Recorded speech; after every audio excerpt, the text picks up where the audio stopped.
Well, welcome back, energy fans. We're now going to continue our video lectures on the topic of energy. In the last video lecture, we introduced the first law of thermodynamics. Do you remember?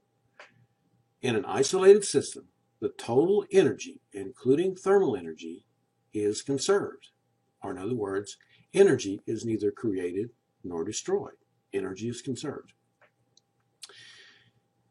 In this lesson, we're going to talk about how we can convert stored potential energy into work. Essentially, our topic is about engines, how we convert energy to work. A pretty important topic, wouldn't you say? But before talking about engines, let's talk about some of the ways that energy is stored, sources of energy. It turns out that the most important source of stored energy in our daily lives is what we call chemical energy. Chemical energy is related to the stability of molecules. Now, we haven't covered yet our chapter on chemistry and molecules, but needless to say, there are molecules, and energy can be stored in molecules. This energy can be released if a reaction occurs to form a more stable combination of molecules. Much like having a weight lifted over your head being an unstable situation, be careful, it may fall. If the molecule is less stable, then when it reacts to form a more stable molecule, or in other words, when the weight falls to the ground to reach a more stable position with respect to gravity, then energy is released. Some forms of stored chemical energy are what we call fossil fuels and food. Another form of stored potential energy is in the form of nuclear energy. And this basically is due to the relationship between energy and matter, their interrelationship. E equals mc squared, the Einstein equation. We'll have chapters on this. In addition, I list other forms of energy that are not necessarily stored potential energy, but they are common terms that we use: electromagnetic radiation energy, packets of electromagnetic radiation we call photons, electrical energy, which is due to the movement of charges or electric current driven by electric potential. That is, we plug things into the wall, or we have batteries which have stored electrical energy.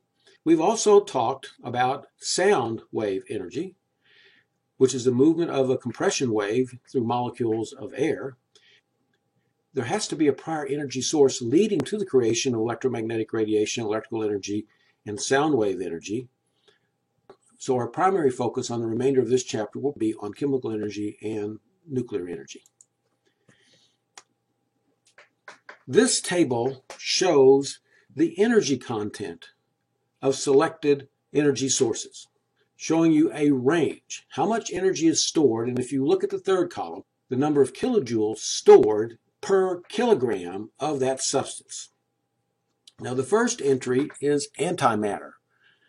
And really, I put it there just so you can see the extreme case. Antimatter, we'll talk a little bit more about this in one of our chapters on high energy physics. But basically, we're talking about something that is the opposite of matter, hence antimatter. If we have an electron, a positron, a positive charged electron.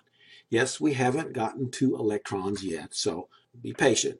But when antimatter meets common matter, there will be an annihilation reaction which can release a tremendous amount of energy. In the first row, it shows that it can be as much as 200 trillion kilojoules per kilogram of antimatter. So if you're a science fiction fan, this might be what powers the Star Trek Enterprise or other spaceships, hypothetically. On planet Earth, antimatter can be created in high-energy superconducting supercolliders, but the amount of antimatter that has been created is very small. I read somewhere that for all the antimatter that has been created in laboratories, if it reacts with matter, it could light a light bulb for maybe an hour or so. But the point is that antimatter is very rare in our universe, and it is only created under special conditions. Next, we have uranium, which is a type of nuclear energy. And you can see that it has a very high energy content of 80 billion kilojoules per kilogram of uranium ore. In subsequent chapters, we will talk about nuclear reactions and how these can be used as energy sources.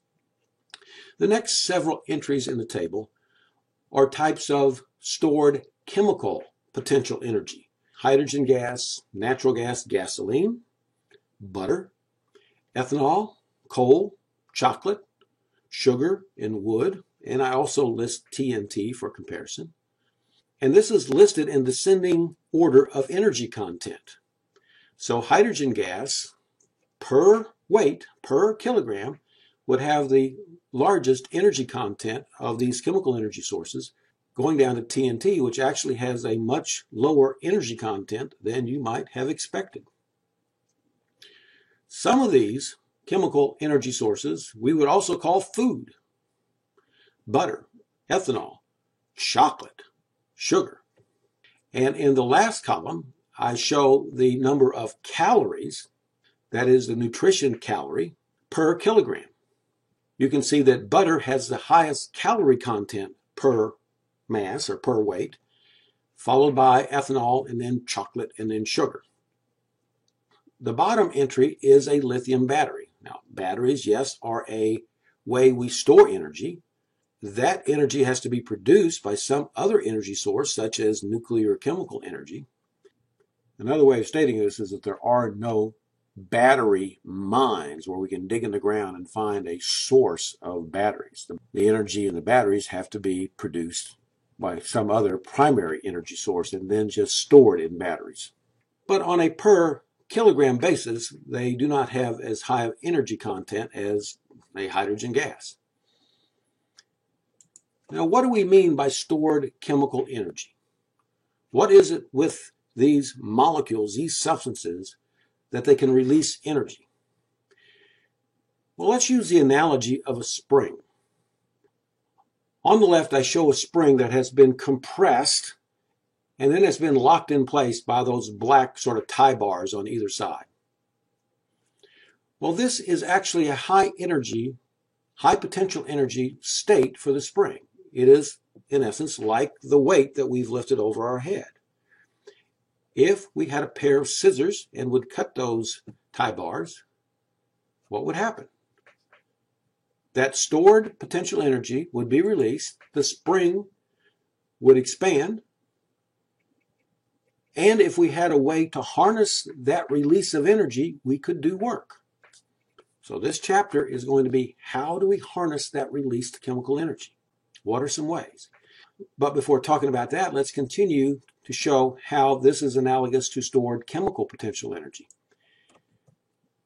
Next, I've shown a reaction of something called methane, which is also called natural gas, or is a large component of natural gas, and how it can react with oxygen. That's those red circles, and it's abbreviated O2. You may know that methane, which is what is called CH4, can react with oxygen to form two other gases. The arrow means reacts to form. One is called carbon dioxide, which you no doubt heard of, and the other is called water, two water molecules. This is a typical chemical reaction of what is one of the smallest and simplest fossil fuels, methane, how it reacts with oxygen in what we call a combustion reaction to form more stable molecules, carbon dioxide and water.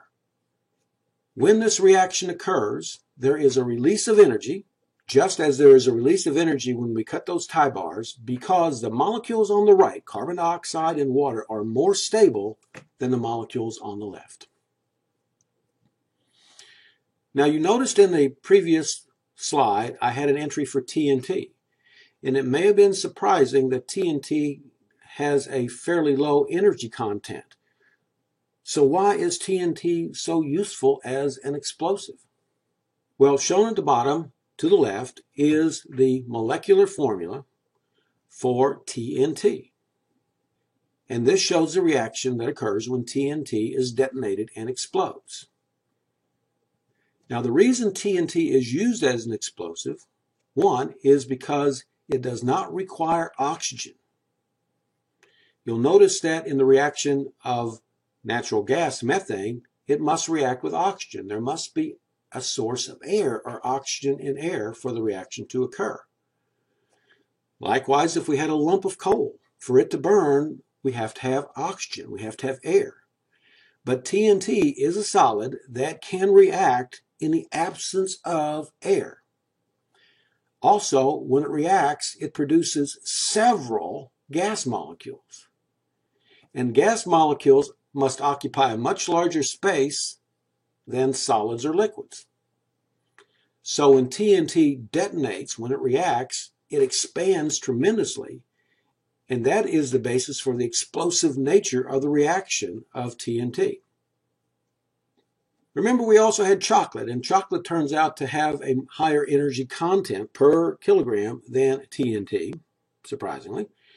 Of course, a reason for that is that chocolate contains a lot of sugar and fats, but also I thought you might be interested in looking at the molecular structure of the flavor component of chocolate. Okay, go on to the next slide. So various molecules have stored chemical energy. They want to react, especially in the presence of air. They want to react.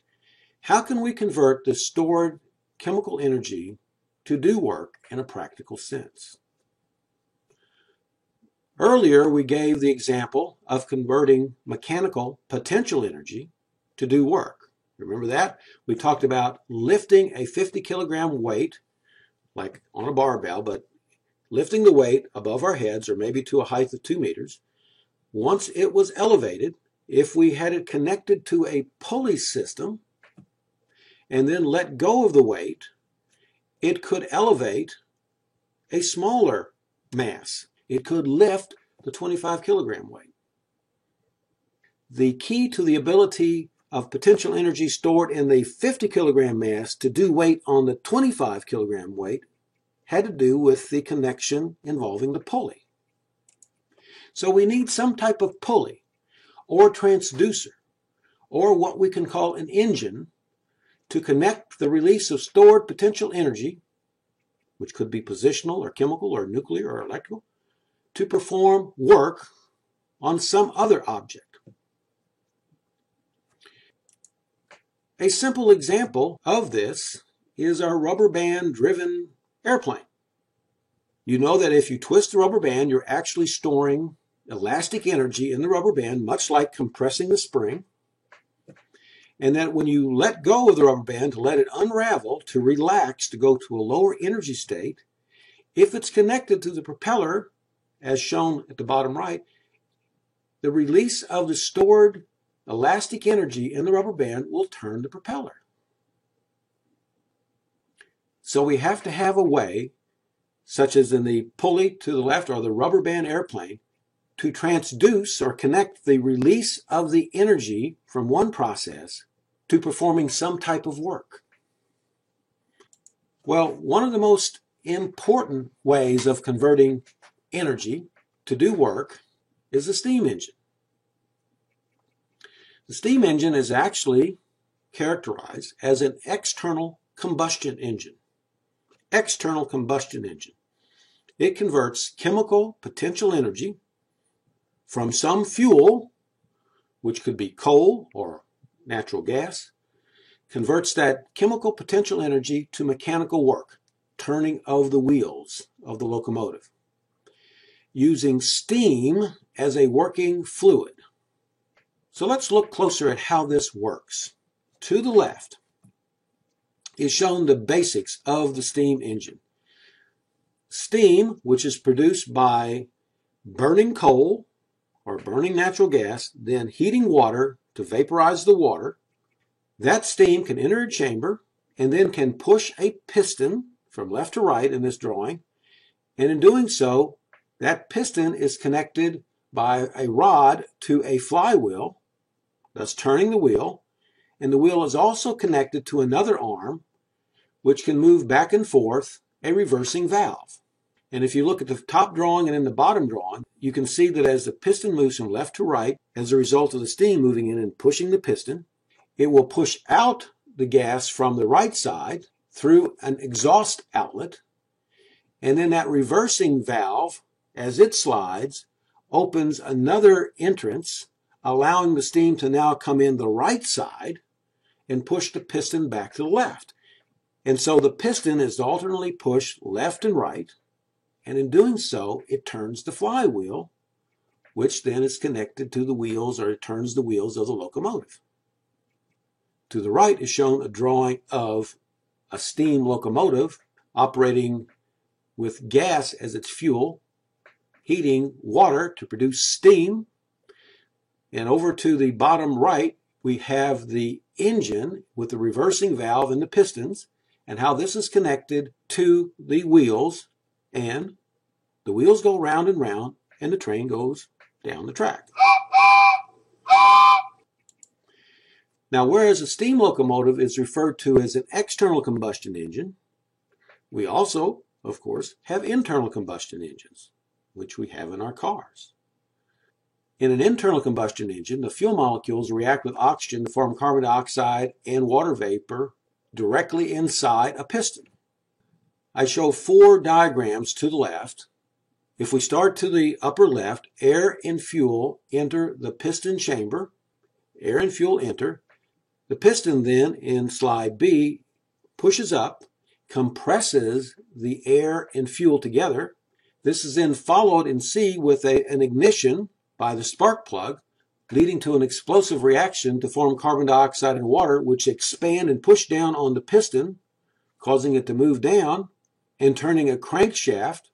This is followed then by the piston being pushed back up, pushing out the exhaust gases, allowing fresh air and fuel to enter if we go back to panel A. So basically, in an internal combustion engine, the reaction between the fuel molecules and oxygen occur inside the piston, whereas in an external combustion engine, the burning of the fuel occurs outside of the pistons and produces steam, and the steam itself is what drives the pistons. All right, so we gave you some examples in this video lecture of how the release of stored chemical potential energy can be used to do work. We could also give examples of how stored nuclear potential energy can be used to do work, but we're going to cover that in another chapter. We'll pause, have a little quiz, and then in the next video lesson, we're going to talk about biological types of energy. See you in a while.